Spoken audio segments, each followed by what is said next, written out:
Attention, ladies and gentlemen.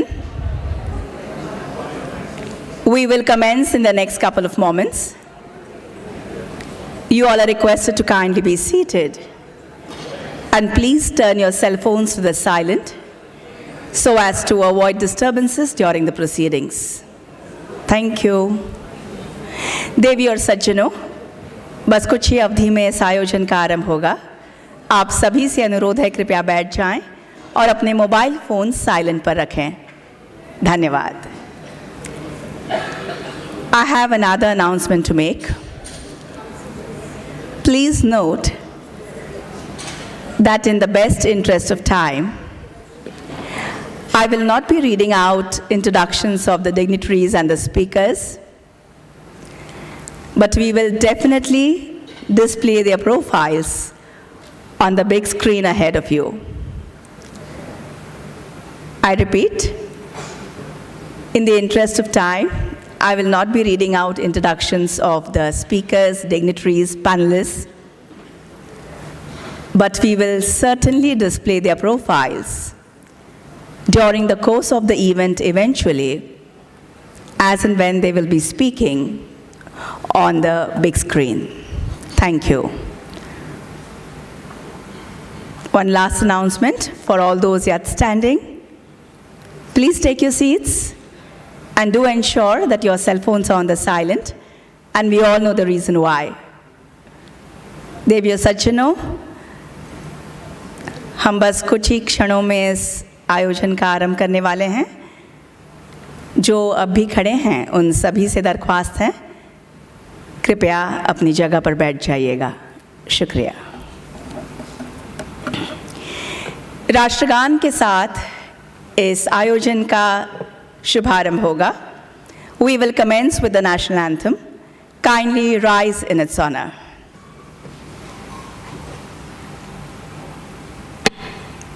जनगण मन अधिनायक जय हे भारत भाग्य विधाता पंजाब सिंध गुजरात मराठा द्राविड़ उत्कल गंगा विंध्य हिमाचल यमुना गंगा उच्चल जलधि तरंगा तव शुभ नामे जागे तव शुभ आशीष मांगे गाहे तव जय गाथा जन गण मंगलदायक जय हे भारत भाग्य विधाता जय हे जय हे जय हे जय जय जय जय हे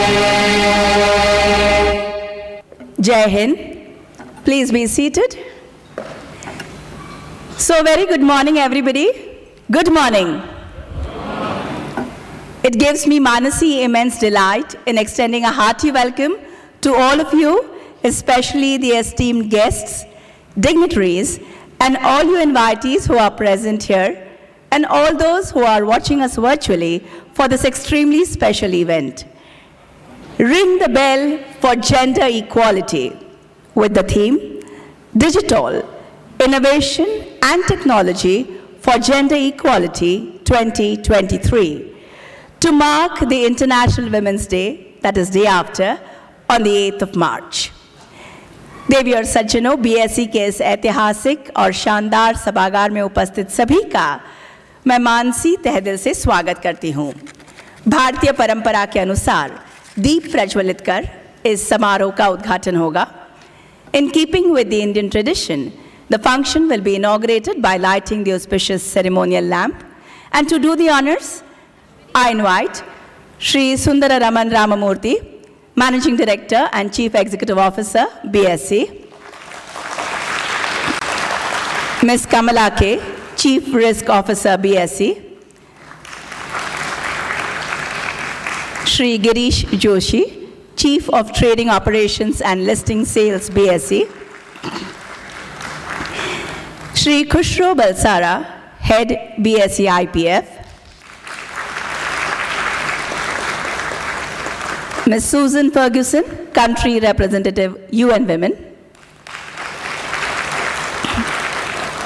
Ms. Manisha Girotra, Managing Director, Morgan Stanley Capital International.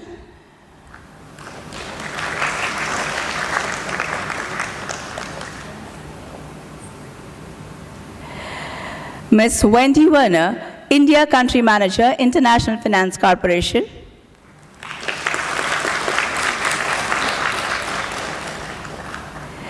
Ms. Ingrid Srinath, former Director, Center for Social Impact and Philanthropy, Ashoka University.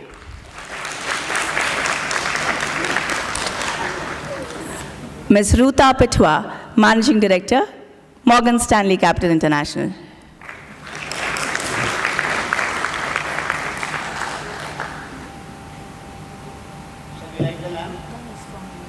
Yes, please go ahead.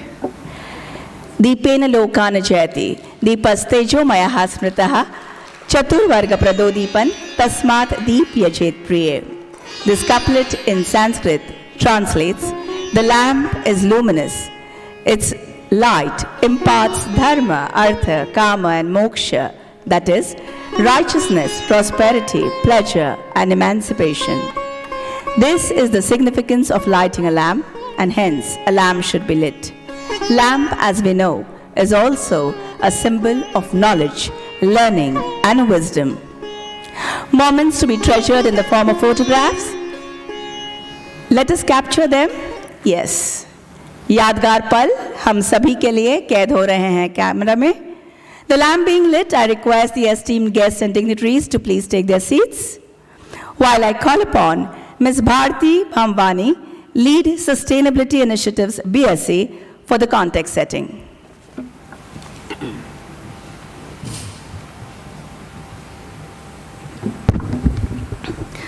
While we were in the dark abyss of the global pandemic, a lot of our lives had shifted on the online mode. So did our Ring the Bell for Gender Equality event. What we did is, we didn't really treat that as a full stop. We continued with our events and made sure that the commendable work of many men and women who work towards bridging the gap of gender equality is shared with the world. Some of us, of course, at the exchange with senior management of BSE would assemble for a quick symbolic bell ringing ceremony, of course, under utmost safety and health protocols followed during COVID times. As I look at the audience today in our convention center, my heart is honestly filled with comfort and confidence that though we are always on this speedy journey of life, we've decided to slow down today for a bit and unite together to celebrate this momentous occasion.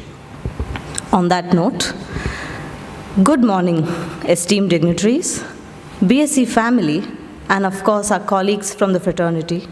We welcome you all to the 9th Ring the Bell for Gender Equality event in the week of International Women's Day. While my closest ally from UN Women, Suhela, while we were chalking out the agenda together, we were honestly in a bit of a conundrum that how is all this going to pan out? It's in the week of our festival Holi, and March of 8th is ideally International Women's Day. But that didn't really stop us. We had this unfettered hope and a resounding resolve that, come what may, we have to assemble this year after a gap of good 2 to 3 years and meet in person to celebrate this joyous occasion. We've been associated with UN Women team for about a decade now, and we are also thankful to all our global partners, which is United Nations Global Compact, IFC International Finance Corporation, World Federation of Exchanges, Sustainable Stock Exchange Initiative, and of course our new partners, MSCI as well.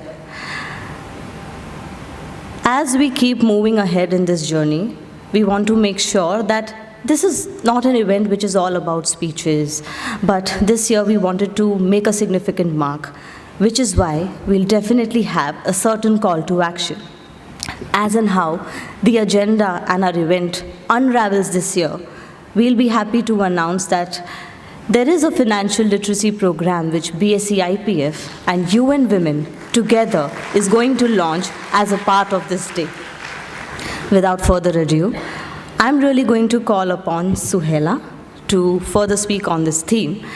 And as in how we hear from our erudite speakers today, I'm really hopeful that it just doesn't boost our internal dialogue, but leaves us all motivated to go out there and make a difference.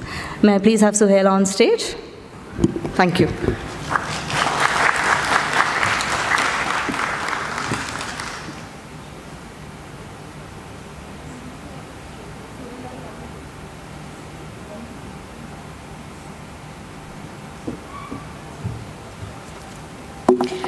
Thank you so much, Bharti, and a very happy Women's Day to all of you. And it's such a pleasure to see all of you in person today to celebrate this.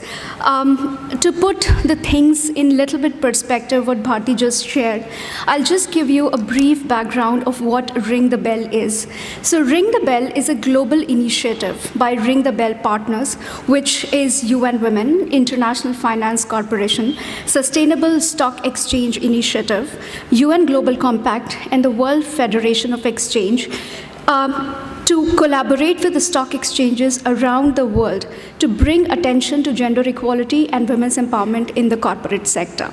Now, organized every year to commemorate International Women's Day, the symbolic bell ringing presents a unique opportunity to really raise awareness around concrete actions that can be initiated to empower women in the corporate sector, including in relation to women's empowerment principles, which I'll come in a bit, but also around issues related to the economy, finance, sustainable development, and this year's IWT theme, which is technology and innovation for gender equality.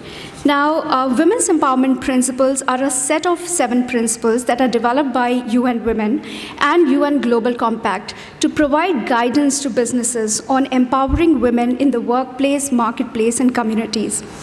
Globally, there are over 7,600 companies that have signed women's empowerment principles. In India, today, we have 342 CEOs that have committed to WEPs. As far as stock exchanges are concerned, there are 30 stock exchanges around the globe that have committed to women's empowerment principles, and BSE is one of those 30 forward-looking exchanges. So my heartiest congratulations to BSE on leading this agenda of women's empowerment and gender equality. Now, in November and December 2022, 23 stock exchanges participated in one of the studies that the partners conduct to really understand that what are the initiatives taken by stock exchanges to promote women's empowerment and gender equality. And I would read out some of the results, which says that 78% implemented internal gender equality measures, 61% evaluated and disclosed its progress on gender equality, 44% built gender equality into its touch points, 13% reported on webs. But these are all internal measures. They also promoted gender equality in their external market-focused activities. So 70% collaborated to promote broader market action on gender equality, 52% promoted transparency on the market's gender performance, and 26% encouraged listed companies to adopt the webs. Now, we really believe that the stock exchanges are uniquely positioned to play incredibly influential role in setting the bar for their listed companies to promote gender equality. For example, through inviting their listed companies to make a public commitment to women's empowerment principles, but also promoting gender equality in listing criteria and gender data disclosures, developing new financial products that can help advance gender equality, and promoting women's access to finance, encouraging them to invest in public markets, and engaging in non-traditional spheres. Finally, also leading by example in issues such as women's leadership, equal pay, and addressing sexual harassment at workplace.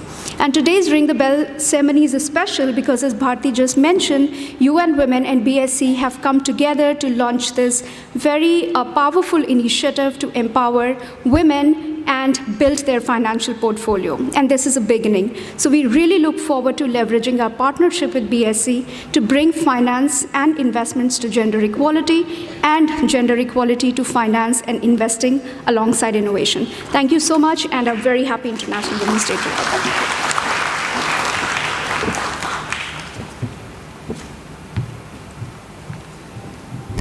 Thank you, Sohela, for setting the tone of this event. And now I invite Sri Sundara Raman Ramamurthy, Managing Director and Chief Executive Officer, BSE, for the opening address on this highly joyous and equally significant occasion.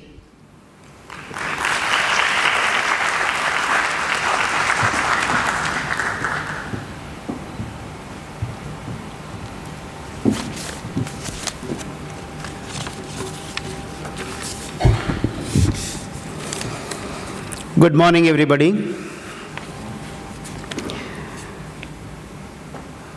The special invitees for this event: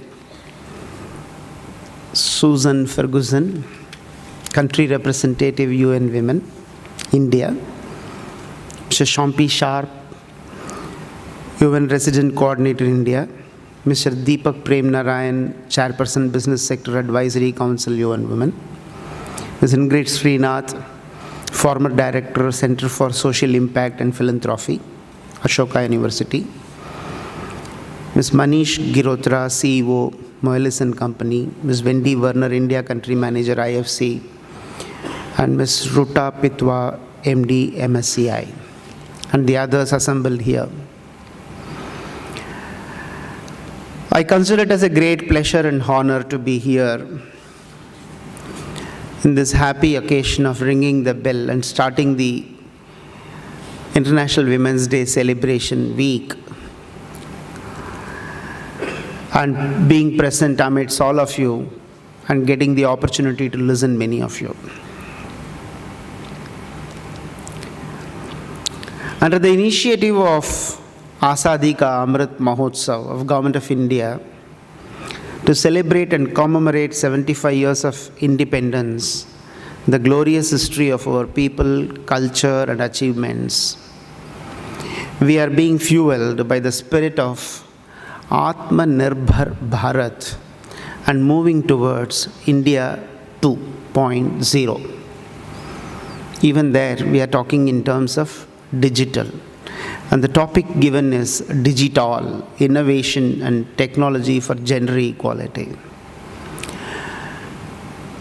I thought I will concentrate on the digital and technology part of it today to talk and to see whether there is a gender bias in this area and if there are any ways in which this could be used as an opportunity and tool to promote gender equality.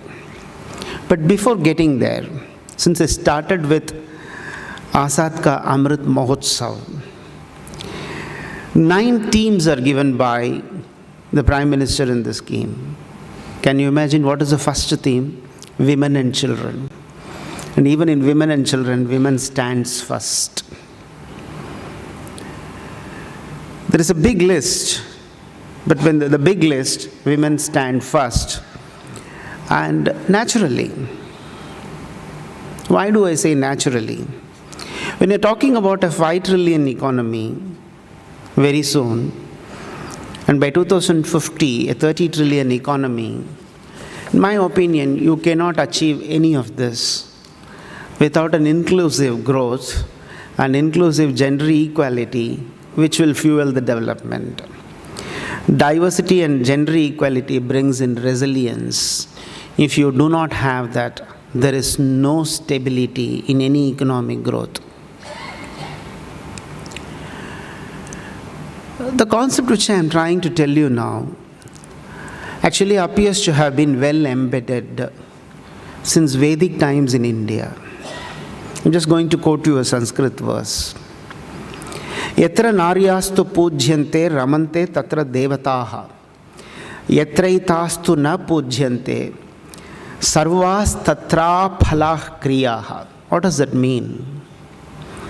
Wherever dignity and respect is offered to women, there you have all prosperity, wealth, and divinity.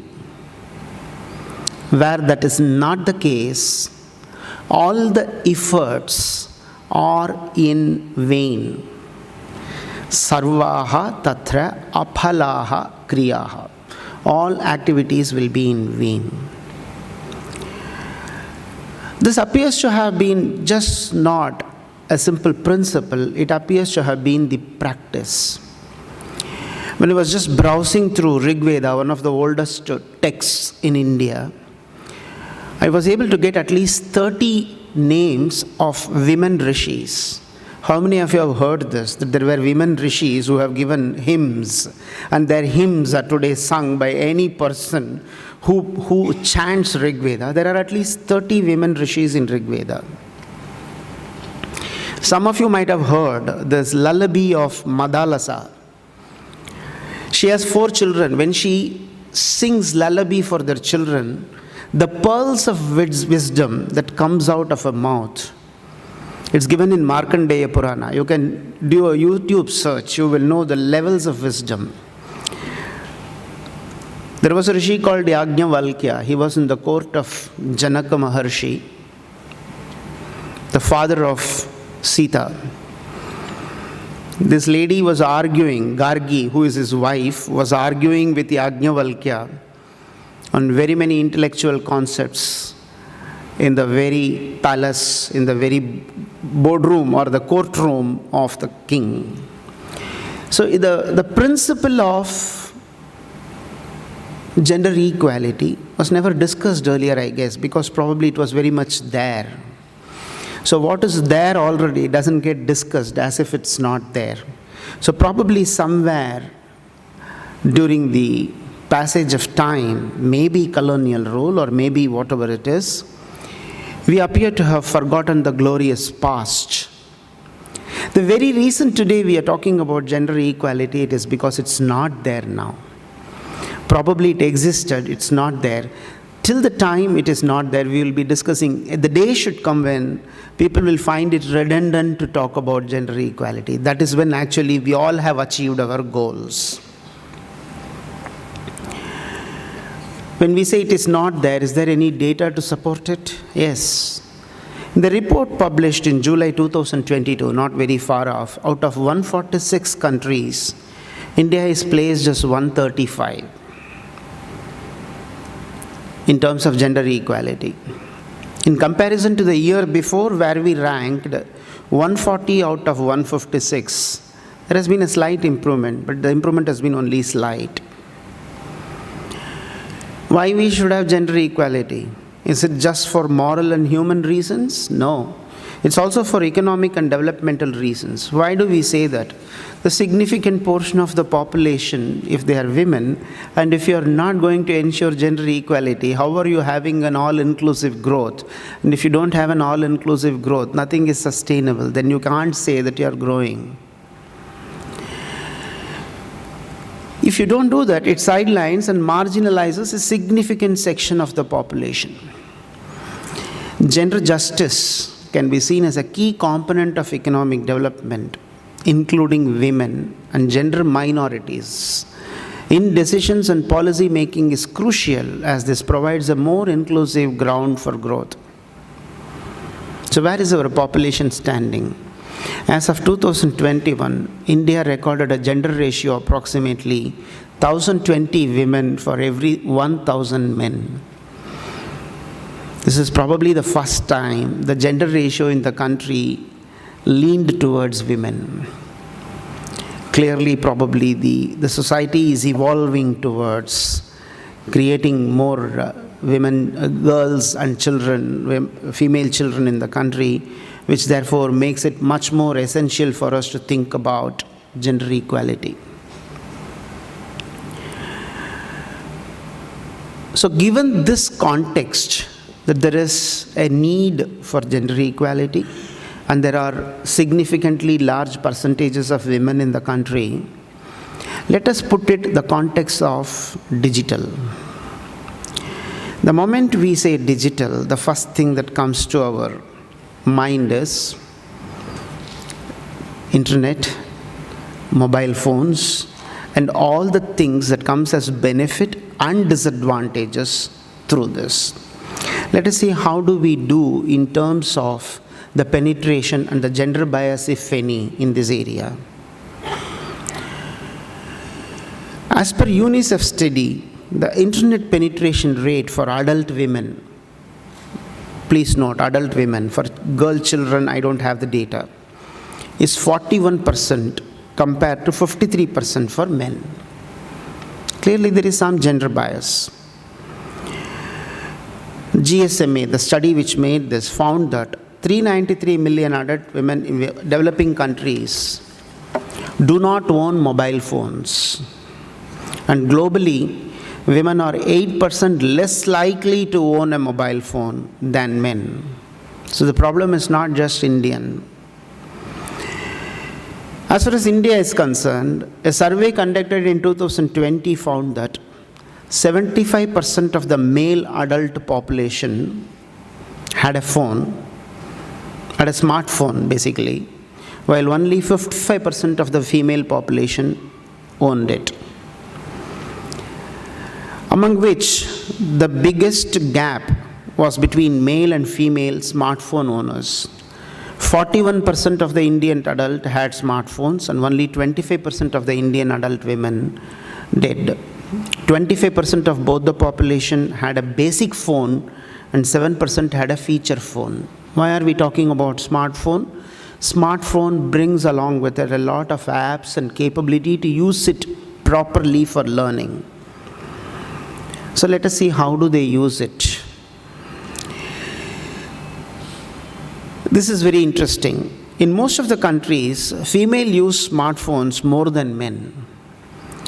The daily mean of a female usage is 166.78 minutes compared to 154.26 minutes by men. So where it gets used? There again, unfortunately, the statistics show it's more used towards social network services. Women tend to use SNS more than men and for different and more social purposes. There could be a reason. People require to align with something. When they find sort of lonely and left out, they may search for external places where they can align. This is my theory. This is not based on any study. The study shows how the SNS alignment is.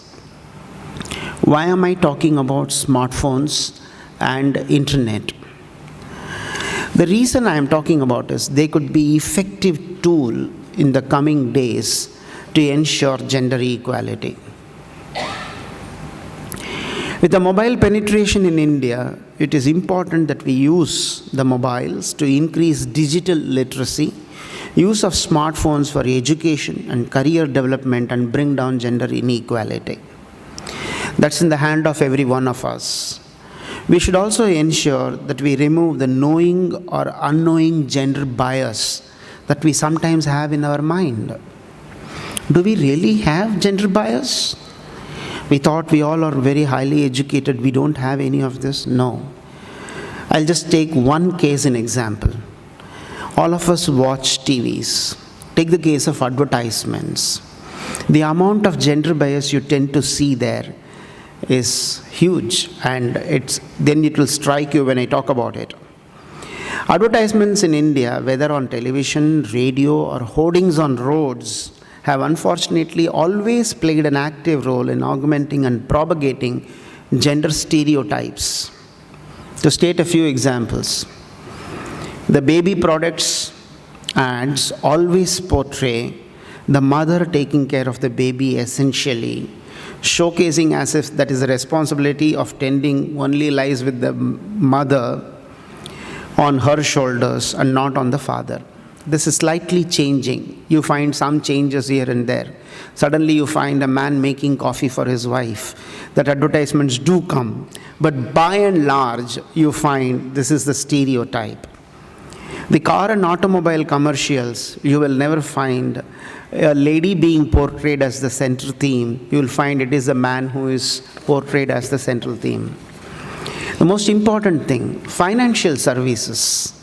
When somebody is talking about investments in mutual funds or investments somewhere, I have not seen any ad featuring a woman. That's one point which we are going to talk about, financial literacy today. There is a clear stereotype there, as if that only men are intelligent and better decision makers than women. Here I want to actually share with you my experience. I'm a very simple person coming from more of a village background. In my villages, I have seen that women are more tuned towards financial savings than men. The lady in the house will save the 5 or 10 rupees the man gives and keep it hidden for any rainy day when there is a need of power in the house. So she has better sense of saving. So I am sure that with whatever program that today we are launching, we will be able to once more showcase the capabilities of women as good savers and good investors. Things are changing, I do agree. In BSE, we have 30% of our workforce as women. 2 of our directors are women. The first 2 employees whom I hired after coming in here were women. There is clearly an understanding that women bring stability, but we have a long way to go, and I am sure these type of events will further the cause. Thanks for the opportunity once again, and wish you all a very happy International Women's Day week, and the financial literacy for women being a success in joining hands with you and women. Thank you so much.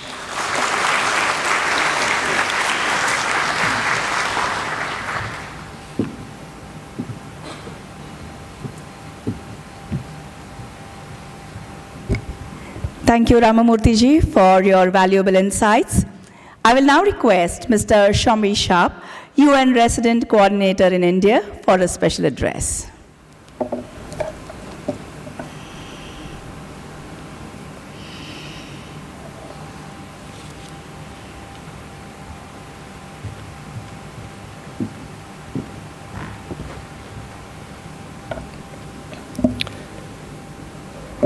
Good morning. Namaste. It's so wonderful to be here in person at the iconic Bombay Stock Exchange. I was participating last year online, but certainly can't possibly compare. So pleased to be able to say, authentically, mujhe Bombay Stock Exchange mein aakar bahut khushi hui.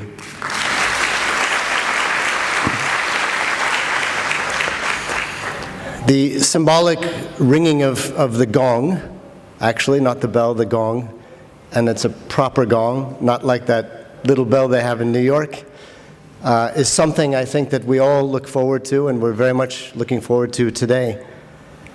A powerful symbol of the commitment of the private sector and institutions of capitalism and private sector to drive women's empowerment and gender equality in partnership with the rest of us gathered here today. I wanted to thank, of course, Mr. Ramamurthy, MD and CEO of BSE, for your very inspirational words that you've just shared with us. Susan Ferguson, country representative of UN Women, and my dear colleague in the UN country team. All of the rest of the partners here as well gathered today, making this possible. On behalf of the United Nations broader team in India, and as representative of the UN Secretary General, it's a great honor to be here. Now, colleagues, we're living in a time of overlapping crises, polycrisis, as some are saying. There are so many challenges. At times, it's a little difficult to remain optimistic. But there are a few key truths that we know that can guide us forward, which have already been shared with us. First of all, the first truth, the evidence is clear. We know advancing progress on gender equality and women's empowerment is the single greatest multiplier, derives the greatest return on investment to achieve all of our aspirations. All, women and men, girls and boys. It means that gender equality, as the UN Secretary General says, remains the unfinished business of our time. Secondly, gender equality, women's empowerment, as was so rightly said, is both about core human rights, the basic obligations we have as a society to provide all of our members. But it's also very much about smart economics. And it takes working together. The issues are not mysterious, actually quite simple. It's about providing a fair playing field that puts all of us on equal footing to use our full human capabilities, so that in turn our households, our communities, our businesses, our stock exchanges, our nations can achieve their full capability. Women's equal participation is a game changer, the game changer that we need in the world today. It's estimated globally $12 trillion could be added to the world economy by advancing women's empowerment. Now, this, of course, requires a number of things, all within our reach. Women and girls must be free to work, to study, to play, to travel, without the basic threat of gender-based violence or domestic violence. Women and girls need full access to the basic necessities of life: good health, education, sport, digital connectivity, banking. And we must ensure that that translates into full labor force participation, decent work, equal pay for work, and equal participation in leadership, in politics, and in business. And within this, we know that financial inclusion is one of the most important vehicles to drive gender equality and women's empowerment, regardless of a person's life, positions, occupations, whether, just like men, whether a woman is employed, not employed, self-employed, formal sector, informal sector, at home, heading a home, it doesn't matter. And research shows that that investment in ensuring women's financial inclusion pays back, as we've heard, in so many different ways. Secondly,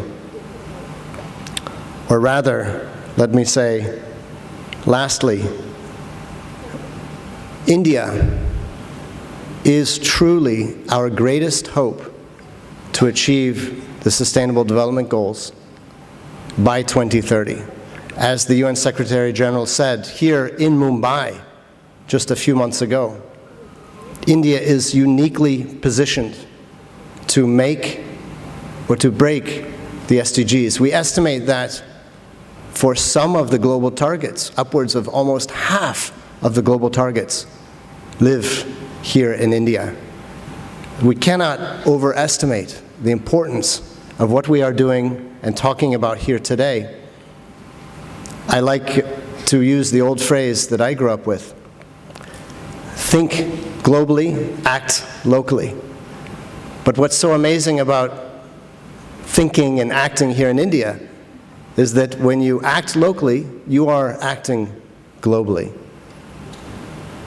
And it's so important to see that the government has embraced women-led development, has put in place so many programs to support women's empowerment, gender equality, from early ages, Beti Bachao, Beti Padhao, and so many others. The Pradhan Mantri Mudra Yojana program that targets financial inclusion of women by providing collateral-free loans for small and micro enterprises. The Pradhan Mantri Jan Dhan Yojana program to promote financial inclusion, which has led to almost 500 million new bank accounts being opened in the past 8 years, 56% of which are owned by women. I've had the great pleasure to travel to so many different states across villages in this amazing country, and to see that while we work together on gender equality, women, of course, are not waiting. They have long been leading from the front.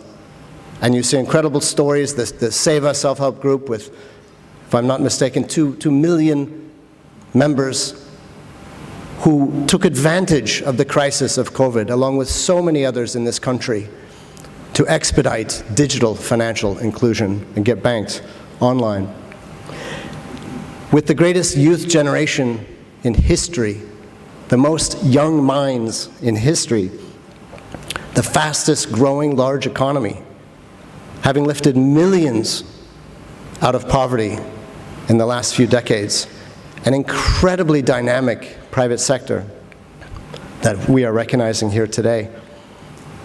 India is also now bringing to the world a world-class digital public infrastructure, digital tech stack that has driven so much, especially digital financial inclusion. And a world-leading pandemic response, over 2.2 and counting billion COVID vaccines delivered. Incredibly ambitious climate commitments, the Honorable Prime Minister's Panchamrit commitments, driving the global discourse, both in mitigation and in adaptation. And again, recognizing that we must have women-led development, we must have women's voices and leadership at the center of that conversation if we are possibly to tackle climate change and if we are possibly to reach the global sustainable development goals. So let me conclude in recommitting, of course, the partnership of UN Women, as Susan will share with us shortly, but the entire United Nations family to working with you on this incredibly important, all-powerful mission to support Nari Shakti, and wishing you Antar Rashtriya Mahila Divas ki Shubhkamnaएं. Thank you. बहुत धन्यवाद.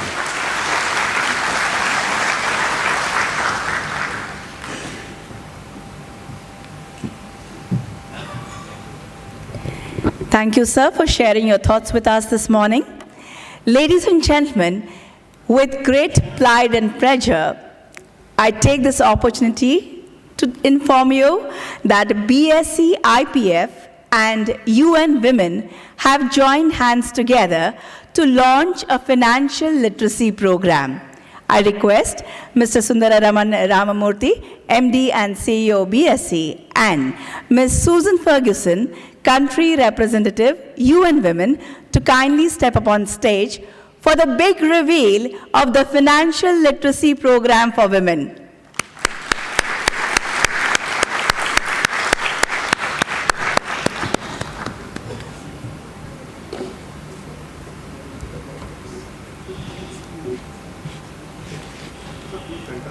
So can you please move to the center of the stage? Sir, please. Ma'am. Thank you.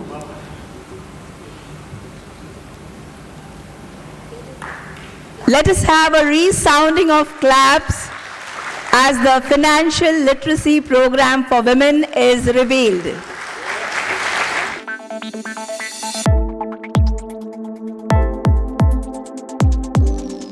FinEmpower, empowering women towards financial security. Thank you for doing us the honors. Thank you. Thank you, sir. I will request Susan, ma'am, to please address us. Ma'am, all right, yeah. In the meanwhile, let us play a video on Financial Literacy Initiative. I direct your attention to the screen. There's a video playing first.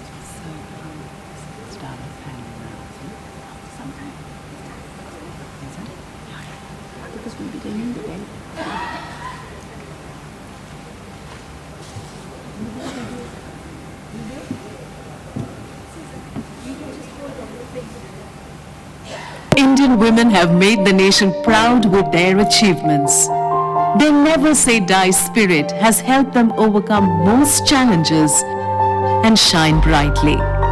However, a lot more needs to be done when it comes to advancing women's financial skills. Even when women invest, they prefer low-risk options. It's time we enabled women to reach new heights by being financially independent.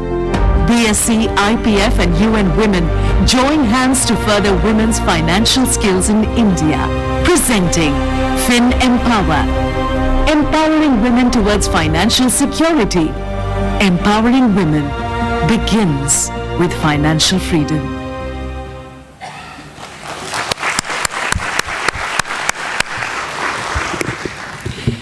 Thank you very much, everyone, and thank you so much for the opportunity to be here in person today.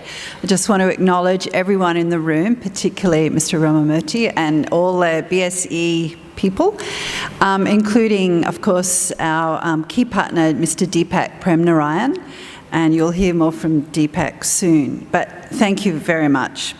I'm really excited to be here today, especially to launch this new initiative between us. You know, as a woman who's had her own income for my whole life, I've been financially independent, I still do not understand how to invest in stocks and shares, for example. So there are so many women like me all across the world and in India who will really benefit from this, this new program, educating us all how to make more of our financial investments, you know, how to plan for retirement, how to exercise that agency and choice over our own money. So, and we really appreciate this year upon year demonstration of commitment to women's empowerment through the Ring the Bell ceremony.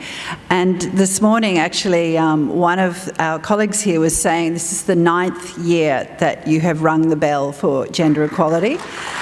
And I believe that must be one of the oldest exchanges around the world who've been doing this. There are 120 countries who ring the bell for this event every year, and it's great to see so much support here in India.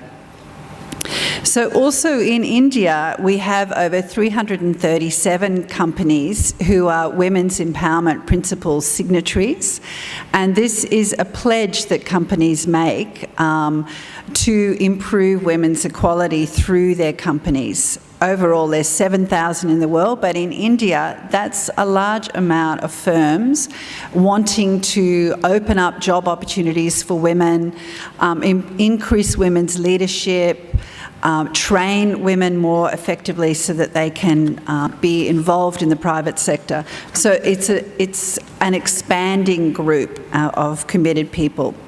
So studies reveal that women actually value families' financial security more than men.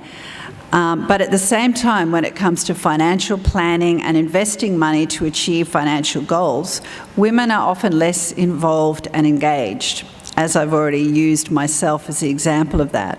So a recent survey by LXME, which I believe is pronounced Lakshmi, India's first financial platform for women, found that more than half of the women interviewed in this research didn't invest their money or were unaware of their investments. And these are women who are earning income.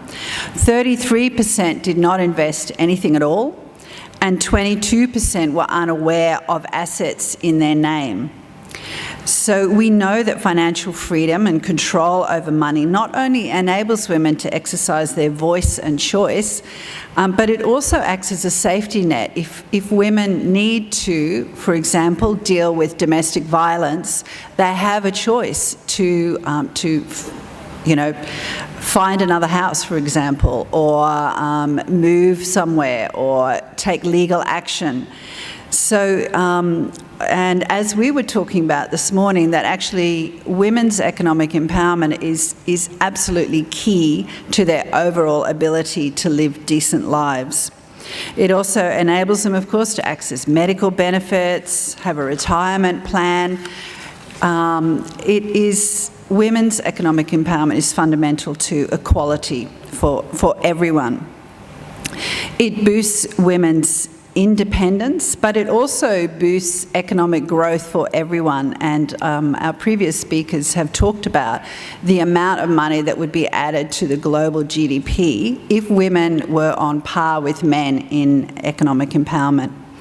So that's why we've come together today, to make the most of our collective networks to be able to reach women who already have work and help them to make more of their wealth for themselves and their families. And in doing this, we also recognise that there are many women who still do not have financial independence, and that this financial inclusion, which is the theme of International Women's Day, is critical for those large numbers of women across the world who are still struggling to make ends meet, get a job, have some sort of control over their income. So we thank the Bombay Stock Exchange for this partnership, and we really look forward to our continued collaboration. Thank you very much, everyone.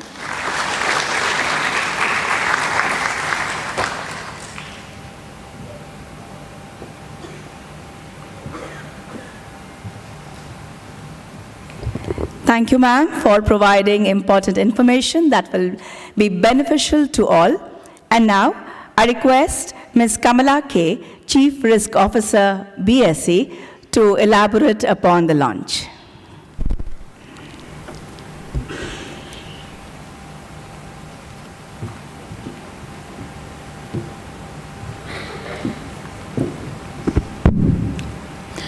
Good morning to all of you. I'm indeed very happy and privileged to be part of this FinEmpower launch, because financial literacy and women empowerment both are very close to my heart. Women have been traditionally considered smart home managers or home ministers. What will it take for them to scale up and become co-prime minister, or at least home cum finance minister is the thought that was running in my mind. And what suddenly has changed that we are talking so much about financial literacy for women? Three factors came into my mind. First thing was, women have increasingly been contributing to revenue earnings of the family, so they need to have a voice in the way they manage the finances. Second, data shows that women live longer than men, in which case they have to empower themselves with the skill for managing money. And thirdly, most importantly, women have more influence on the family and upbringing of kids. If women can pick up this financial empowerment skill and impart it to next generation, that is the biggest contribution that anyone can think of making on the journey of financial empowerment. So all three factors are strong enough on why we should focusedly cover financial literacy for women as a focused theme. And women are also keen learners, they're very curious, and just that they were not exposed to these angles so far, and now time has come for us to focus on their financial literacy skill. I was fortunate to have been part of one tribal women financial empowerment initiative in Dehradun. There were around 300 tribal women who were highly skilled in embroidery skill. And I was thinking, if I'm going and talking to them about financial literacy, will I be able to connect? Will I be able to drive my point? But the number of queries they had and the offline discussions that they came up with, it was mind-boggling. So I am sure women are keen to make this opportunity, take this opportunity and put it to best use.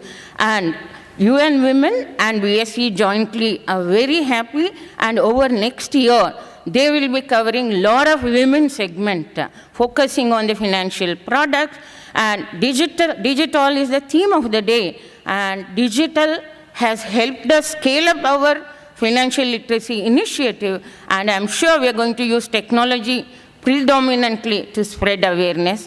So wishing you all the best. Happy Women's Day, happy Women's Week, and happy Women's Year for our FinEmpower program. Thank you.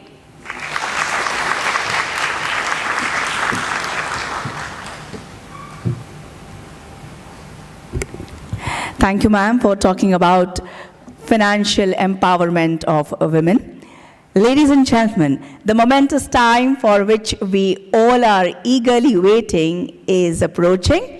जिस पल का हमें इंतजार था वो करीब आ रहा है. I will request the esteemed dignitaries to kindly step up for the ringing of the gong. And this, we all know, is Ring the Bell for Gender Equality. Shri Sundaram Ramamurthy, MD and CEO, BSE, Ms. Kamala K, Chief Risk Officer, BSE, Shri Girish Joshi, Chief of Trading Operations and Listing Sales, BSE, Shri Khushro Balsara, Head, BSE IPF, Ms. Susan Ferguson, Country Representative, UN Women India, Mr. Shambi Sharp, UN Resident Coordinator in India, Mr. Deepak Prem Narayanan, Chairperson, Business Sector Advisory Council, UN Women, Ms. Bharti Bhamwani, Lead Sustainability Initiatives, BSc, Ms. Suhaila Khan, Program Manager, WEE, UN Women, Ms. Wendy Werner, Country Manager, International Finance Corporation, Ms. Ingrid Srinath, former Director, Center for Social Impact and Philanthropy, Ashoka University, Ms. Manisha Girotra, Chief Executive Officer, Mollison Company, Ms. Rutu Pitwa, Managing Director, Morgan Stanley Capital International, and all the EMC members of BSE, please. Join me in cheering when the customary 10-second countdown will begin. Let us all put our hands together. आप सभी मेरे साथ countdown की गिनती में शामिल हो जाइएगा. तालियों की गूंज के साथ हम उस पल को सजाएंगे. Let ma'am join. Yes.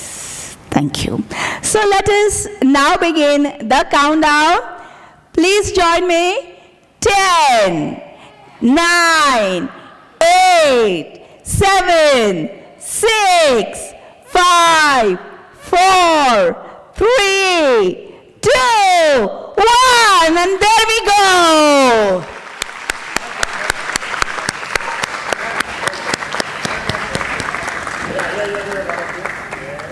अविस्मरणीय क्षण हम सभी के लिए. Heartiest congratulations to all of us as we have rung the bell for gender equality. हम सभी को ढेर सारी बधाई और हार्दिक शुभकामनाएं.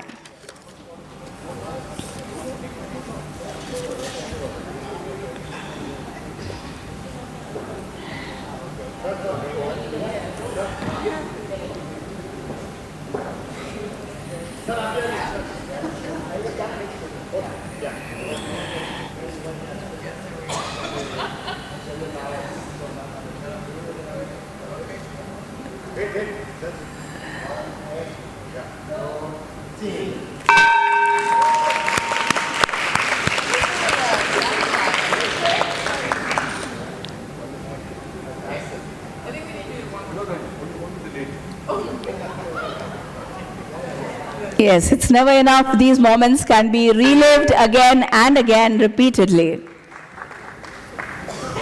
Let us cheer one more time as we will now begin the panel discussion on digital unlocking potential for women's financial inclusion and security. This session will be moderated by Ms. Susan Ferguson, Country Representative, UN Women India. She is here already. Welcome once again. And the panelists are Mr. Deepak Prem Narayanan, Chairperson, Business Sector Advisory Council, UN Women. So please join us on the panel. Ms. Wendy Werner, Country Manager, International Finance Corporation. Ma'am. Ms. Ingrid Srinath, former Director, Center for Social Impact and Philanthropy, Ashoka University. Welcome to you. Ms. Manisha Girotra, Chief Executive Officer, Mollison Company. Welcome, ma'am. And Ms. Rutu Pitwa, Managing Director, Morgan Stanley Capital International. I will request Madam Susan to please take charge of this panel discussion. Over to you. Handheld, yes. Can we have some handheld mics, please?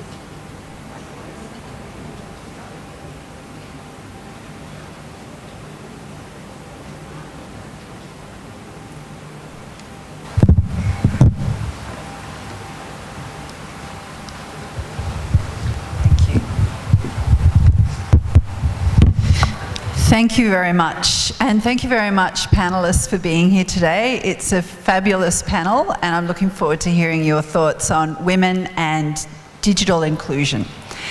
So, Mr. Prem Narayan, I'm going to start with you. You, I'm sure, don't need any introduction, but just to say that you are our lead on our Business Sector Advisory Council, which provides UN women advice on how to engage with the private sector. So you have a wealth of experience in this area.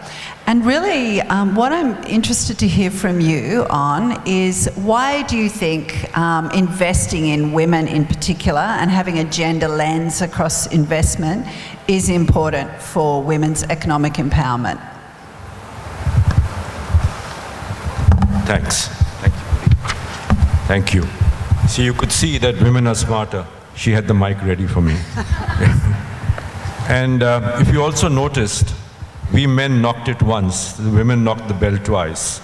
So women are stronger.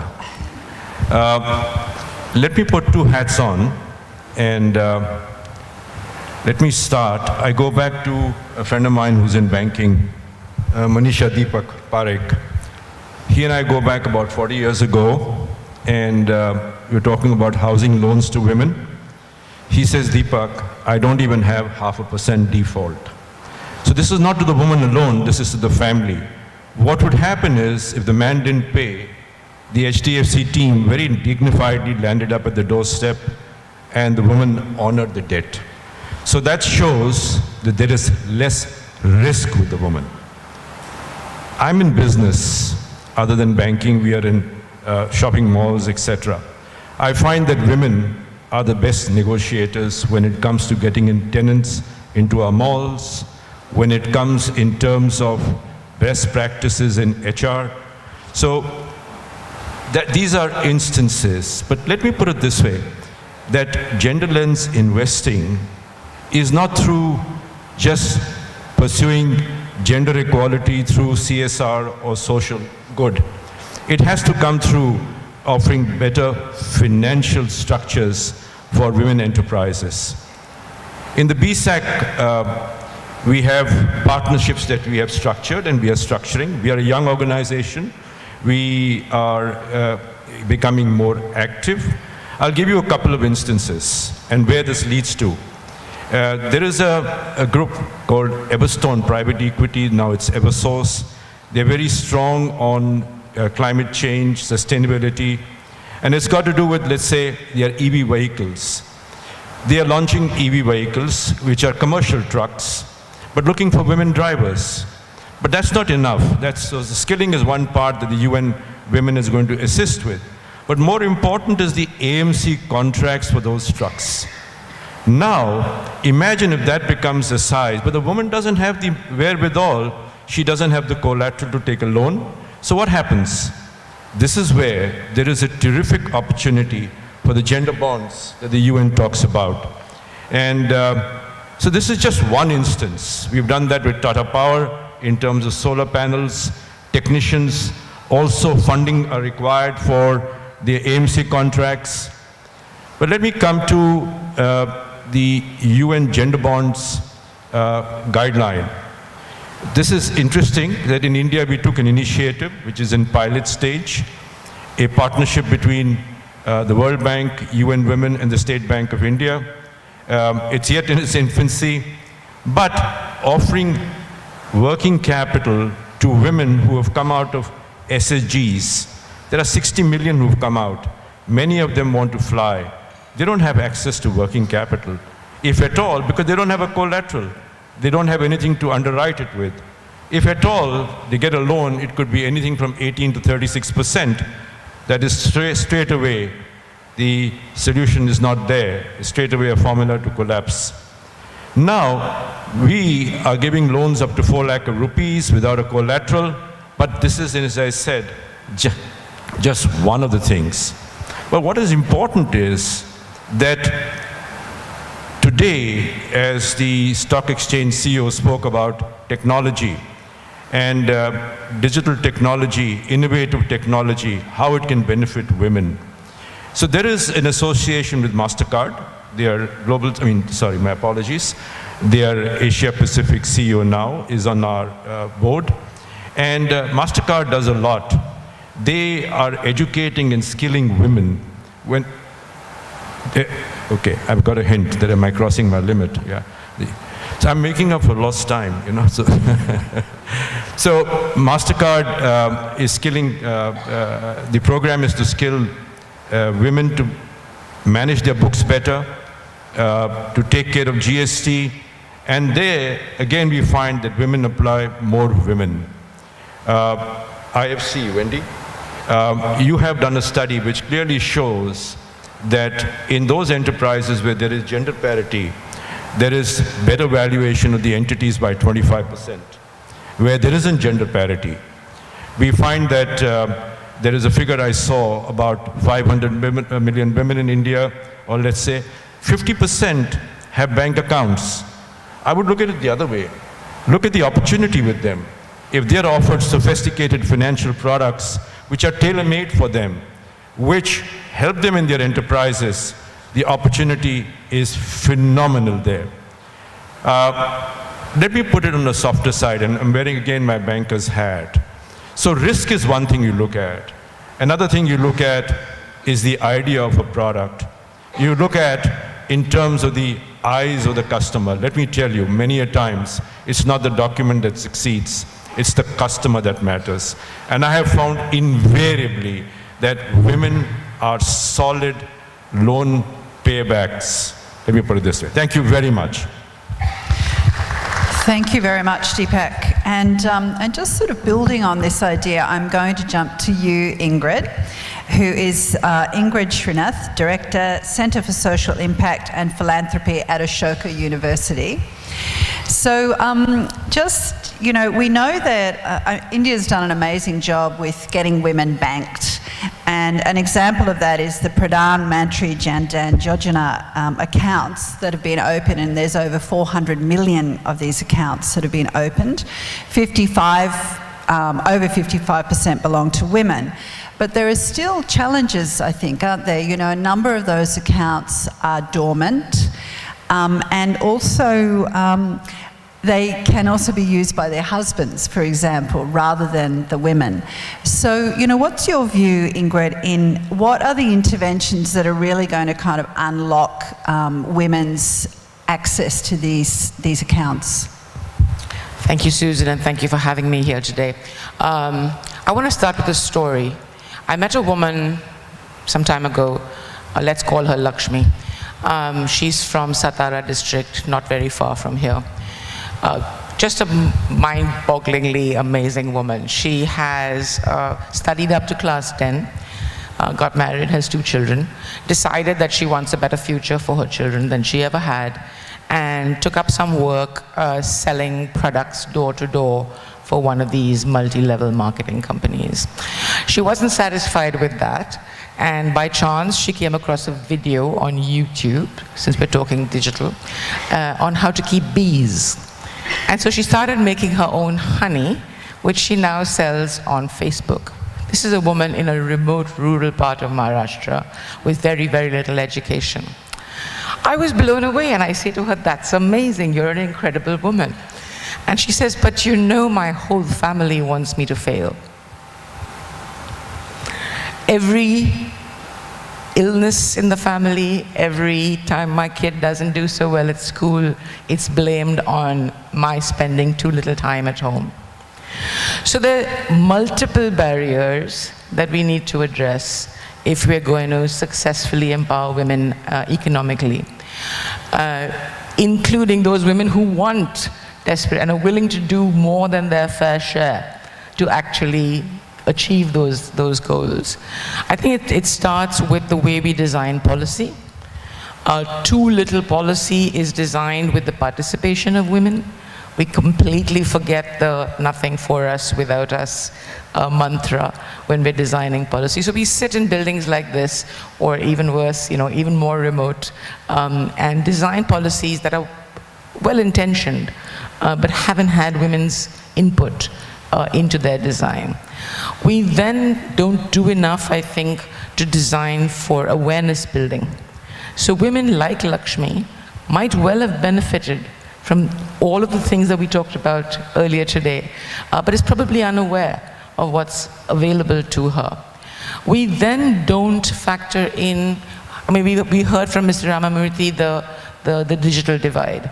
When you break that down, when you disaggregate that down to the state level, for example, you have mobile telephony penetration in a state like Goa at 90% plus, but when you get to Gujarat, that's less than 50%. And when you get to rural parts of India, that's even lower. And when you get to women who are from disadvantaged communities, from minorities, from oppressed groups, that practically vanishes. So it's one thing to build a superhighway, which is what these 400 million bank accounts represent. It's another thing to get people to have the wherewithal to actually navigate that highway, to have the vehicle, the fuel, the awareness, the training, all of that. We're not designing, sadly, holistically enough. I serve on the board of an organization that works with women who are victims of domestic violence, rape, etc. One of the things that they are finding is that narrowly defined women's economic empowerment programs, well-meaning programs, are resulting in a predictable surge in violence against women when women try to exercise that economic agency. We're not designing for this.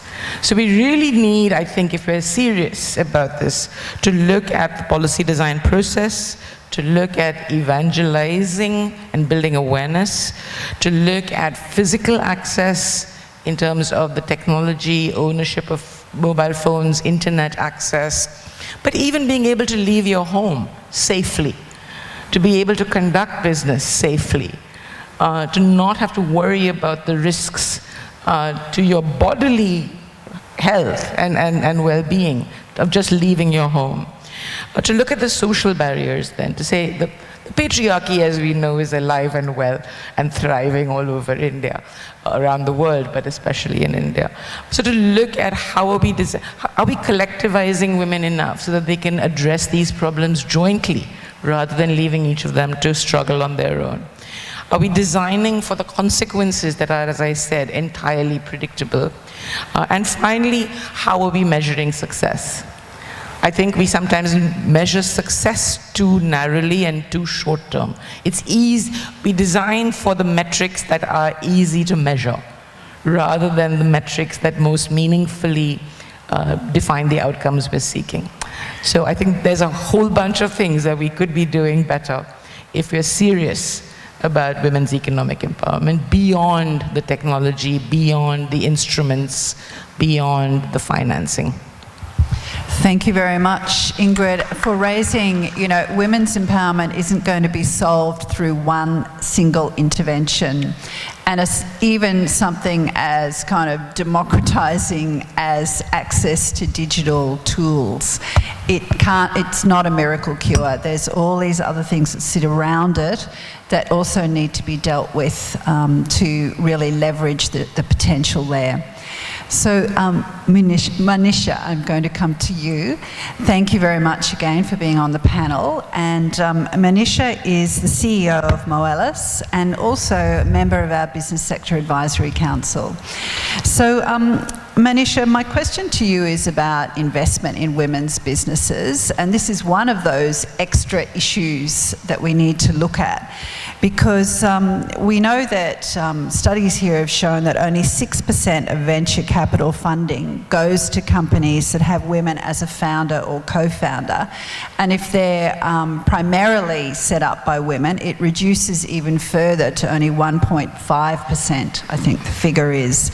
So, this is despite the fact that we know that many women's startups are doing a fabulous job and also tend to employ more women as employees. So, I'd really like to hear your thoughts about what are the reasons for this investor bias and how can we turn that around? Thank you. Thanks for having me, and I'm delighted that both on this panel and in this room, the women are outnumbering the men, so this is a great sight. But just to answer your question, As an investment banker, when I go and call on private equity and venture capital funds, the room is basically male. At best, you'll have one woman who is an analyst or an associate, which is the junior member of the team. The decision makers are all male. So when, as an entrepreneur, you go in, basically working on human psyche, the investor is looking for commonality with the entrepreneur. Because in a startup, you're really betting on an idea and the individual. There isn't like a factory or a company or cash flows or models that you can rely your judgment on while investing. So basically what they do is that when they look at the entrepreneur, they want to see what do I have in common with them. And the minute you're a male, you're an engineer, middle class background, somebody I can have a drink with or coffee with, somebody who I think like me can lead well, because that's how I've seen that men lead well, I intuitively want to invest in that business. Come in a woman, basically all the unconscious biases that have been mentioned come into play. You're a woman, you'll basically get married and not be committed to your startup, you'll have kids and you'll definitely run away, you'll have aging parents, then that's an absolute non-starter for the entrepreneur. You're not somebody who can be a natural leader. Women don't make great leaders. All those biases come in. So the minute the woman walks in for an investment, she's actually been dealt out before even being dealt a hand. Unlike the male who's just working with a natural head start just because I'm looking for commonality. So these unconscious biases play up so much.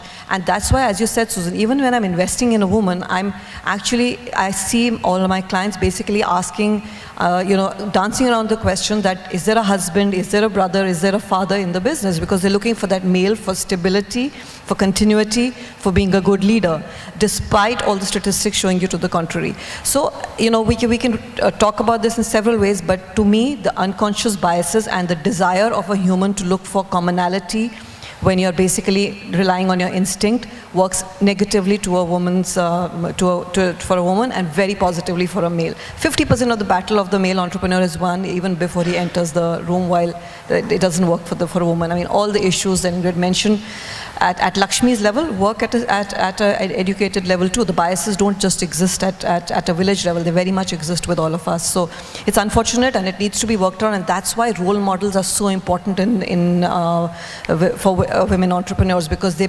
encourage more women to basically try and become entrepreneurs. And more importantly, I think the PE and VC community needs to see more women coming in at the decision-making level. We're seeing them at the entry level. We're seeing the supply side issue getting resolved. I think we'll talk about the fact that we need to see more of them getting retained and become at the decision-making level so we can promote more of our own. Thank you. And this aspect of women as role models is really so crucial, and seeing more women in these positions, which is why I think this partnership with the BSE is also so crucial, because if this kind of central sort of linchpin of commerce can demonstrate this, it stands to flow out to benefit other women who are not in this room. So thank you. And Wendy.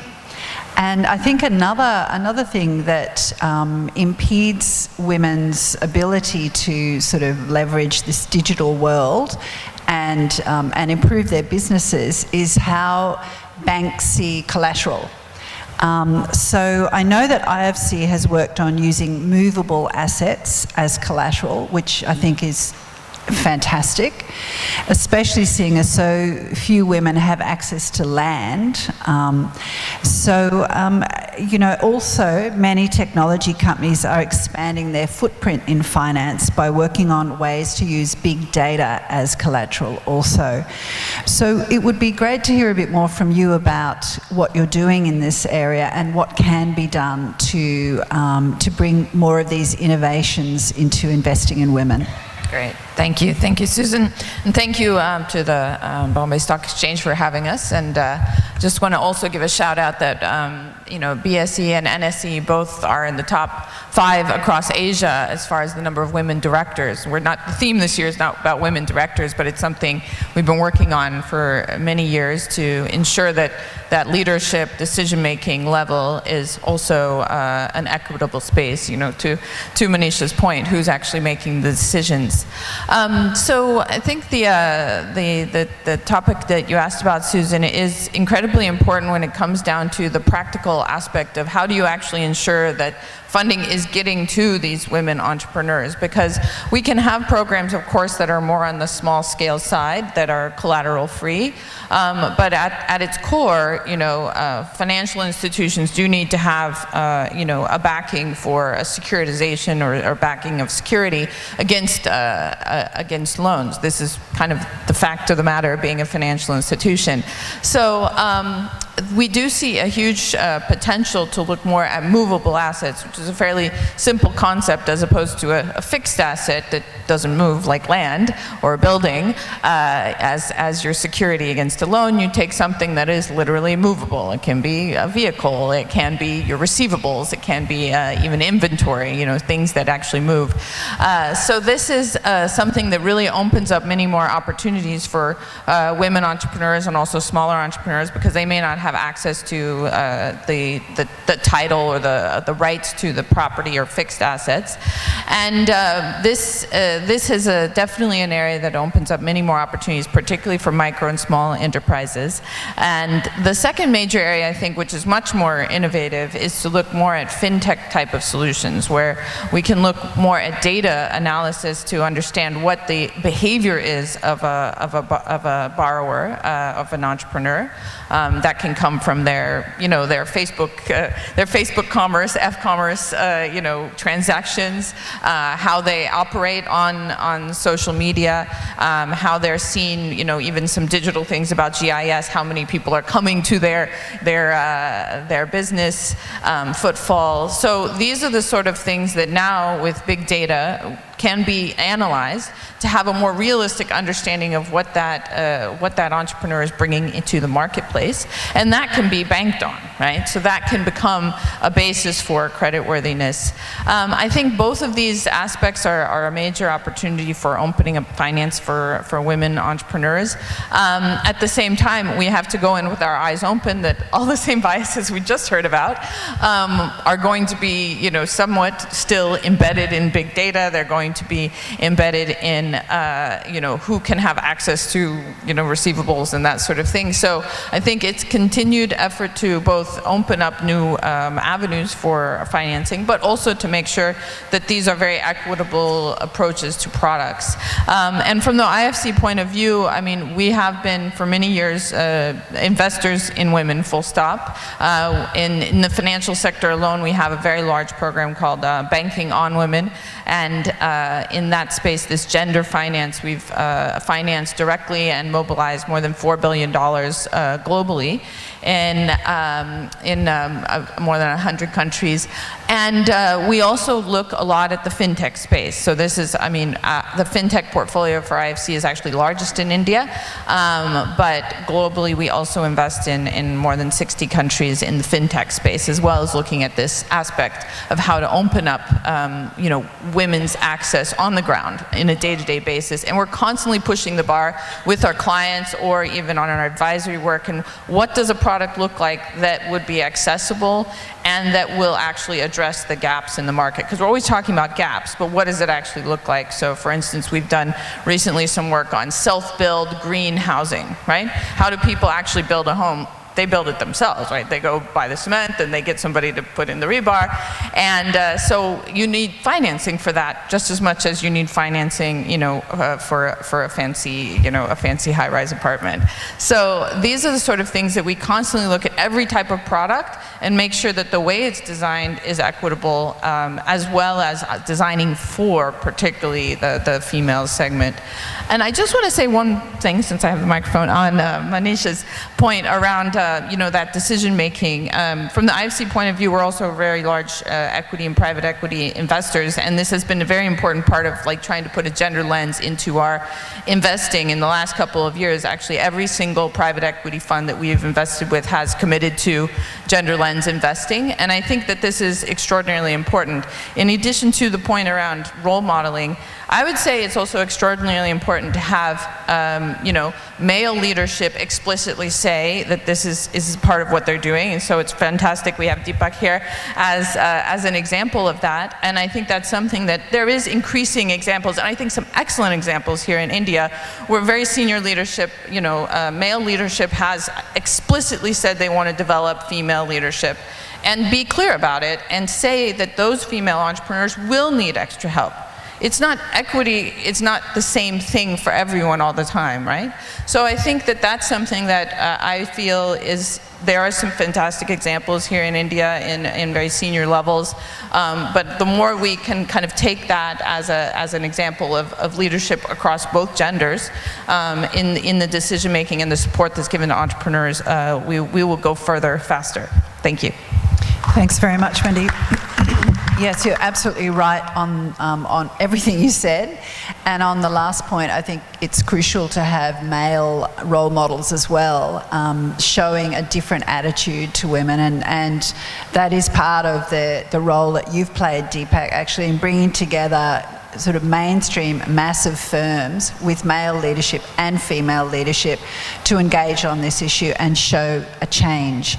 So over to you, Ruta, our final panelist, Managing Director of MSCI. So according to the World Bank research, the gender gap in fintech is not influenced by who provides the services so much as what the products are. And you touched a bit on this as well, Wendy, the importance of creating products that actually meet the needs of women. So can you talk a little more about that? What kind of products have you found do meet the needs of women? What are women asking for in terms of financial investment?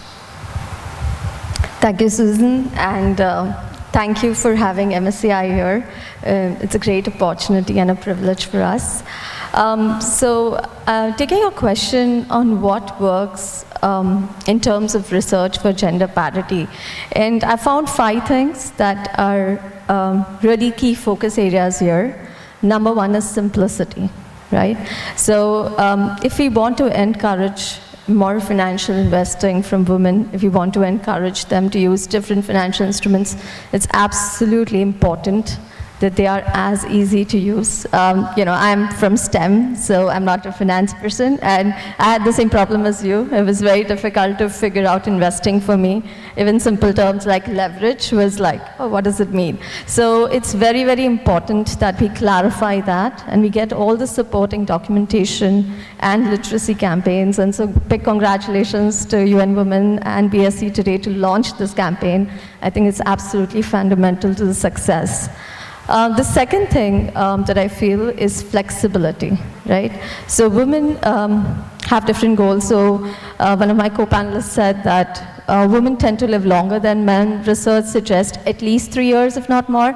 But my own grandmother is at 90 and going strong, right? That's 20 years more than my grandfather. So we really need to save more for retirement. We need to be able to plan for different life events. There are single mothers, there are different goals, whether you're taking care of the elderly, right? So different goals, different requirements. So I think any financial instrument or any product that is designed must be flexible enough to cater to these different goals. The third thing that I feel is very, very important is trust, a factor of trust. I think in urban India, women are still open in climbing the risk spectrum, so as to say, but traditionally, women have tended to, and we saw a presentation today, right, whether they invest in gold or fixed deposits. Now, what we've learned is that role models are very, very important to women. So when other women step up and show that, they can build that trust of circle. And then it becomes much easier for them to basically get motivated to do investing maybe in stocks or futures, etc. So I think that trust factor. So when we design products, I think that also goes with the infrastructure and the surrounding environment where a woman feels very comfortable and can trust that entity to go with investing. Number 4, is gender-based communication. I think sometimes, and because many years, we all have been conditioned, like Mr. Ramamurthy spoke about advertisements, right, how they are male-focused, and similarly, a lot of things in India and abroad are also focused on, when the communication comes, it's very male-oriented. So if we have to, and I think, Suzanne, you spoke about Lakshmi. That's LXME, and I love the name because traditionally we worship Goddess Lakshmi, but then each of us within is Lakshmi because it ends with a me. Really congratulations to the founders. It is founded by a woman, the CEO is a woman, and they've done fantastic research, and they have actually done the branding. So if you visit the website, right, the color schemes, the way the help is laid out, etc., it forms, I think, a major role in encouraging women. So they start with an investment of ₹100. They want to be a neo-bank, which is completely online.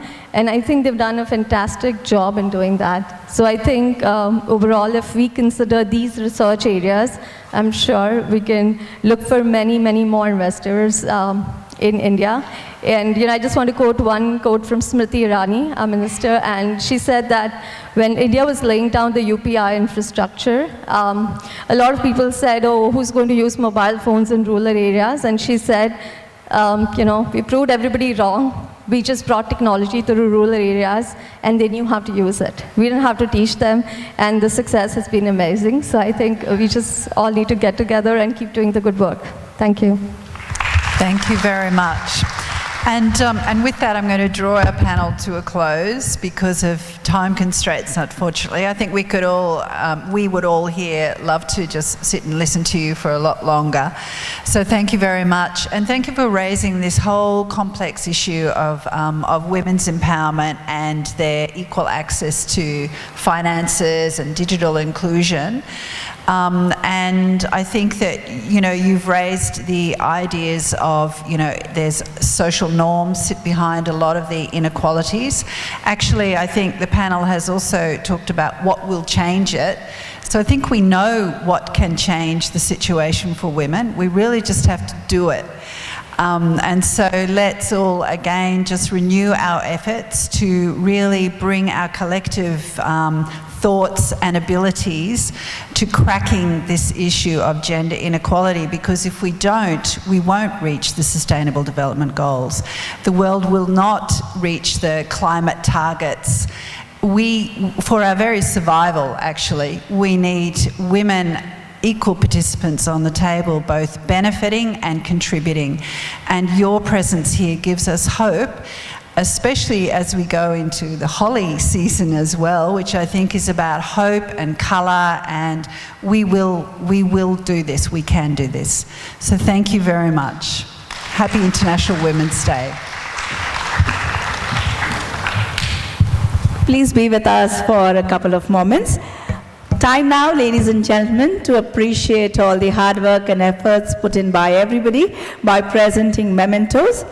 I will request Shri Girish Joshi, Chief of Trading Operations and Listing Sales, BSE, to please present a memento to Ms. Susan Ferguson, Country Representative, UN Women, India. Ma'am, please accept this as a token of gratitude.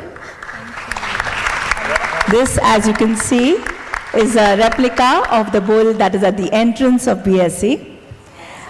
Mr. Deepak Prem Narayanan, Chairperson, Business Sector Advisory Council, UN Women.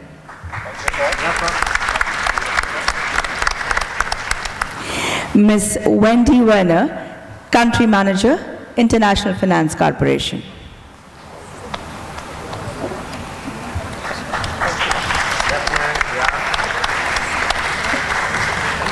Thank you, Girish sir. I will invite Ms. Kamala K, Chief Risk Officer, BSE. Request you, ma'am, to please present a memento to Ms. Ingrid Srinath, former Director, Center for Social Impact and Philanthropy, Ashoka University.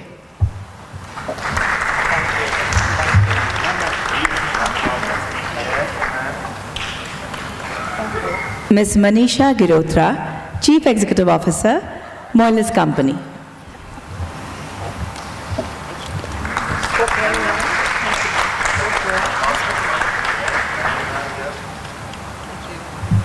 Thank you, Kamala ma'am. You may please take your seat while I request Shri Kushro Balsara, Head BSE IPF, to please present the next few mementos. Ms. Ruta Pitwa, Managing Director, Morgan Stanley Capital International.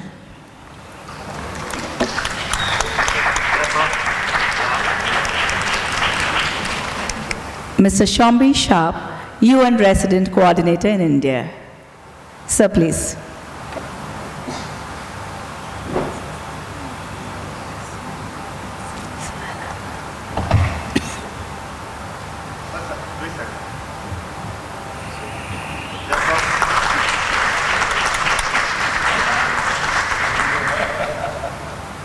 Thank you, Mr. Shah. You may please take your seat. Ms. Suhaila Khan, Program Manager, WEE, UN Women. Mr. Bilsara, please, one more memento to be given.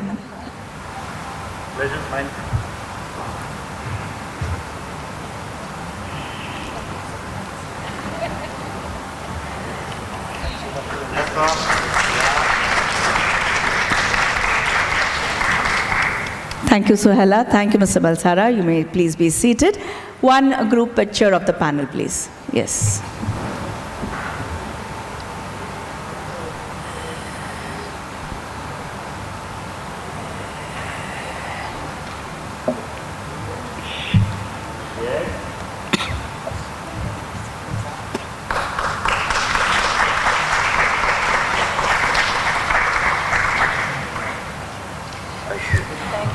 And now, the vote of thanks will be proposed by Ms. Ritu Kundu, HR Head, BSE. Thank you.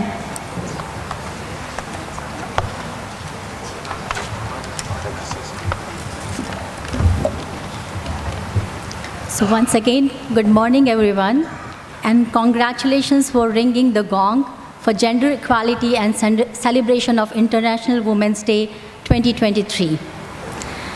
As we are heading towards the end of this amazing event, I am humbled and privileged to be here in front of you to extend our vote of thanks.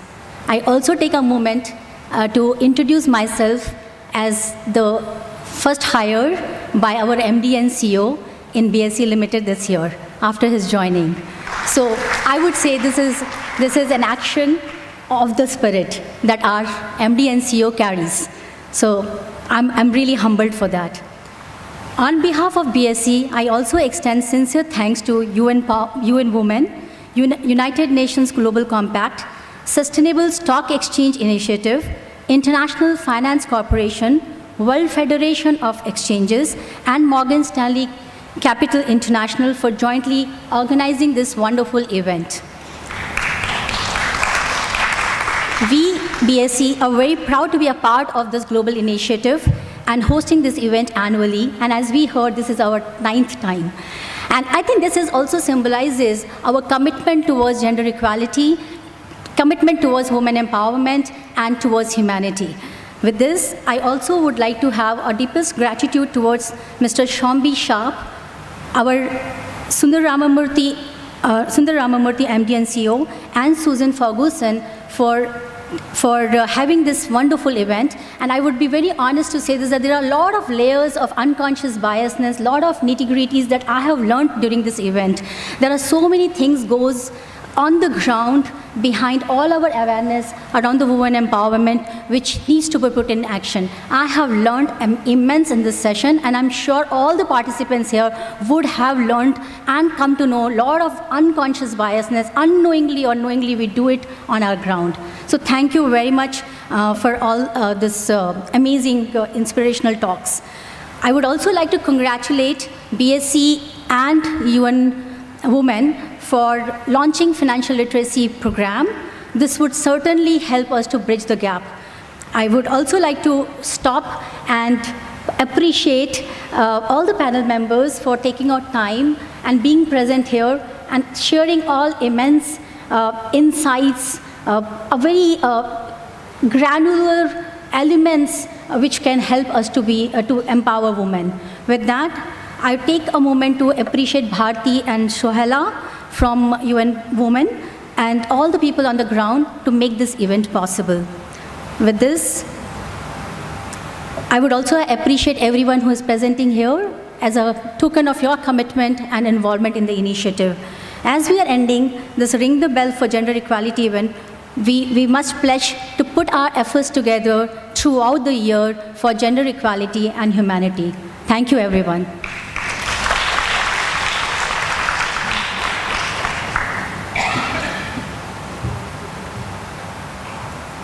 Thank you, Riti ma'am, for your closing words. And on that note, ladies and gentlemen, we conclude this function.